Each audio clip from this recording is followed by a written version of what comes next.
Imagine que você está num ambiente instável e que qualquer coisa pode te machucar. Você não sabe o que está atrás de uma porta ou um canto escuro da sala e você tem poucas pessoas com quem contar. Esse pode ser o cenário de uma missão Darkest Dungeon ou pode ser o contexto em que muitas pessoas vivem e acabam desenvolvendo transtornos de ansiedade, depressão, seja em casa ou no trabalho. Eu sou Arthur Marra, psicólogo, e nesse vídeo a gente vai falar um pouco sobre o terror, sobre o estresse extremo e sobre transtornos mentais, tanto no jogo quanto na vida real. E no final desse vídeo você vai entender um pouco mais sobre transtornos como ansiedade, depressão e outras fobias. Então no jogo Darkest Dungeon você tem que formar o seu grupo de aventureiros e ir desbravar masmorras. E você tem que se preocupar não só com a vida desses mercenários, mas também com a saúde mental deles.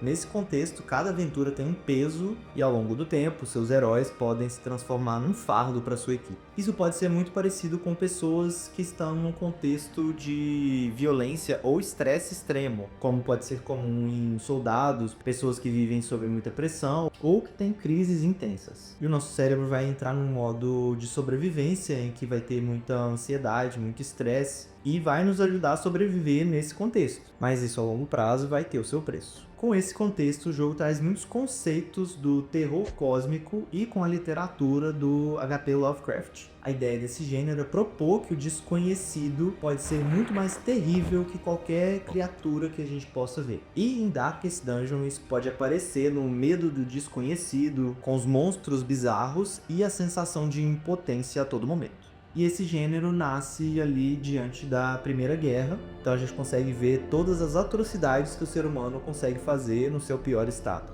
Então o terror passa a ser aquilo que está fora da nossa percepção, aquilo que a gente não consegue nem imaginar.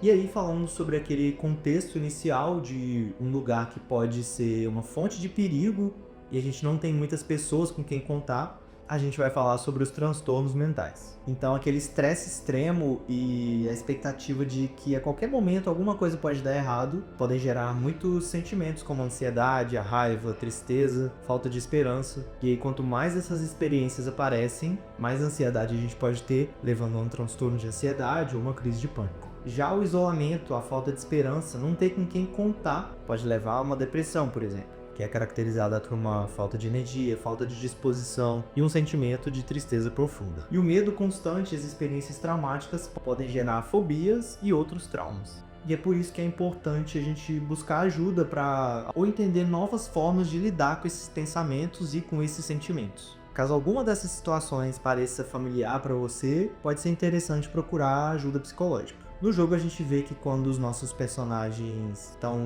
sob pressão, eles vão perdendo um pouco a sanidade e vão começando a agir de maneira irracional. Na vida real isso pode acontecer quando a gente vê perigo em tudo, mesmo sem que haja uma ameaça real. E os sintomas dessa ansiedade podem ser a inquietação, o pensamento muito acelerado, dificuldade de concentração e algumas crises de pânico. Já no contexto da depressão, no jogo, o seu personagem pode ficar sem motivação, rejeitando a ajuda dos outros companheiros e ficarem sem esperança. Na vida real, a depressão pode surgir a partir de experiências que foram desagradáveis, que trazem a sensação de impotência e de fracasso, ou de momentos de estresse prolongado. E os sintomas da depressão podem ser a falta de energia, falta de esperança e alguma atividade que te deixe motivado ou que te traga prazer. No jogo também, cada personagem pode desenvolver uma fobia a partir de um trauma específico, o medo do escuro ou de alguma criatura específica. E na vida real, as fobias podem surgir a partir de um evento específico ou até sem uma causa muito clara. E ainda a gente também tem a psicose dentro do jogo, que acontece quando um dos personagens perde a sua sanidade. Já na vida real, a psicose pode ser causada por um estresse intenso, um trauma ou até mesmo uma predisposição genética. E aí a gente vai ter as alucinações, as crenças distorcidas e a paranoia. Então em Darkest Dungeon a gente vê que o terror e o perigo vai muito além dos monstros, mas ele tá no estresse intenso, os ambientes estressantes, perigosos, ansiedade, depressão, a psicose, as fobias podem surgir de traumas e situações extremas. E o jogo consegue trabalhar isso muito bem. Esse vídeo vai ficando por aqui, mas você pode aprender um pouco mais de psicologia clicando nesse vídeo aqui. Então, muito obrigado e até a próxima.